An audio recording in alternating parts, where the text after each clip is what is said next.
In this video, we will be introducing you to some of the key concepts and terminology that are used in the field of satellite Earth observation and remote sensing.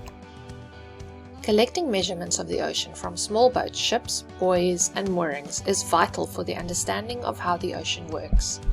However, in situ data collection can be expensive, time-consuming, and is capable of only covering relatively small space and timescales of the global ocean. This is where satellite Earth observation can help. Satellite remote sensing techniques are able to consistently provide measurements of the ocean at near global coverage, enabling us to fill in the gaps where in situ information is not available. Satellites are the spaceborne platforms that revolve around the Earth, and which carry one or more sensors or instruments making measurements of the surface of the Earth. In this image, the satellite would be Sentinel-3A, whereas an example of one of its sensors would be the Ocean and Land Color Instrument, or OLCI for short. Satellite sensors measure electromagnetic radiation, and they require an energy source to illuminate or provide electromagnetic energy to the target of interest. Passive sensors measure electromagnetic radiation that has a natural origin, like solar radiation reflected or scattered from the Earth's surface, or thermal radiation emitted from the Earth's surface. Because they require natural light, data can only be collected during the daytime and cannot penetrate through clouds. Active sensors, on the other hand, measure electromagnetic radiation generated by the satellite that is sent down to the Earth's surface and is then reflected or scattered back to the satellite.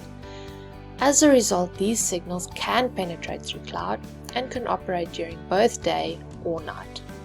Most solar energy comes to the Earth as short wavelength electromagnetic radiation in the UV and visible, and is re-radiated or emitted back to space as long wavelength radiation, such as infrared and microwaves. All radiation is influenced by the atmosphere, where it can be scattered, reflected, or absorbed, and the influence of the atmosphere is determined by the specific wavelength. Because of the absorption by different atmospheric gases, there are only certain wavelengths through which radiation may be fully or partly transmitted. These are known as atmospheric windows and are where satellite sensors tend to operate. Keep in mind that even in these windows, the atmosphere still interacts with light that passes through, and these interactions need to be corrected for in order to derive accurate products. Sensors target specific sets of wavelengths depending on their application within the atmospheric windows. Passive optical sensors operating in the visible tend to measure weather phenomena, as well as ocean color applications such as algae and sediment concentrations. Sensors operating in the near-infrared usually tend to focus on vegetation, clouds, snow, and ice, whereas optical sensors operating in the thermal infrared tend to measure sea surface temperature, water vapor content, and nighttime clouds. Because thermal infrared energy is also naturally emitted, it can be detected day or night as long as the amount of energy is large enough to be recorded.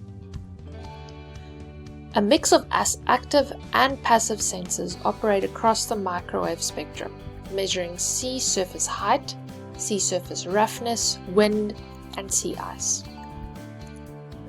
Here we provide a graph with some of the sensor types and variables measured in marine Earth observation for reference. Please feel free to pause the video if you would like to have a closer look.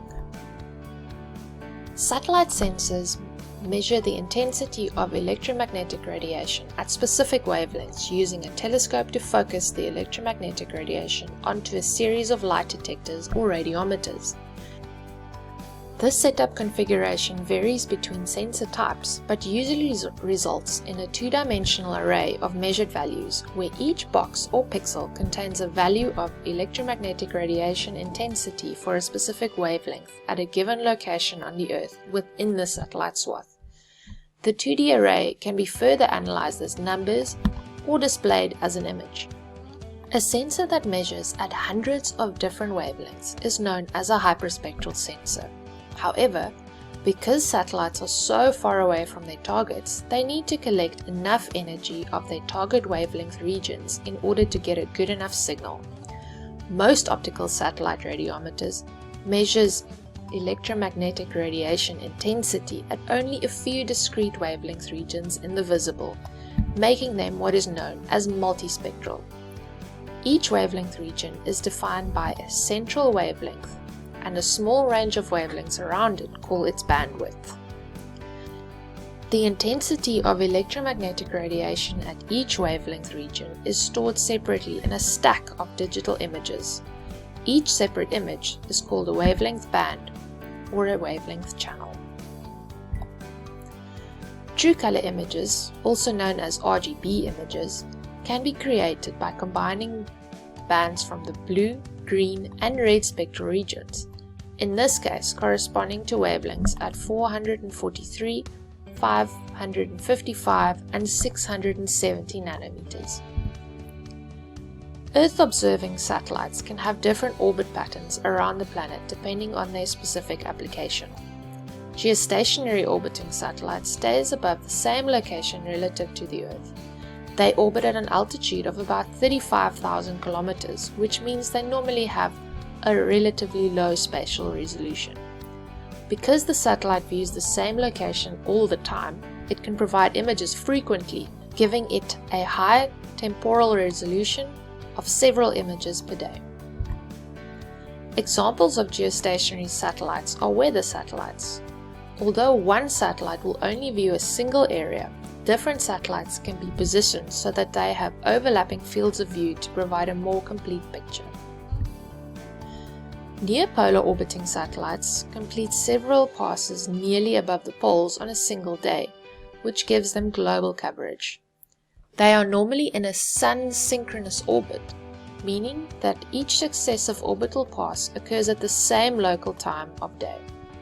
These satellites orbit at an altitude of between 700 and 800 kilometers, which allows them to have a high spatial resolution. However, they have a much lower temporal resolution than geostationary satellites. Depending on the width of the satellite swath, a position above the Earth might only get sampled every 1 to 5 days. Many environmental Earth observation platforms are polar orbiting. Here is an example of the 1 day's worth of ocean color data from the Sentinel-3A satellite that has been translated into chlorophyll A concentration. These were just some of the concepts and terminology that are used in the field of satellite Earth observation. We hope that you found this video useful and informative. Thank you very much for watching.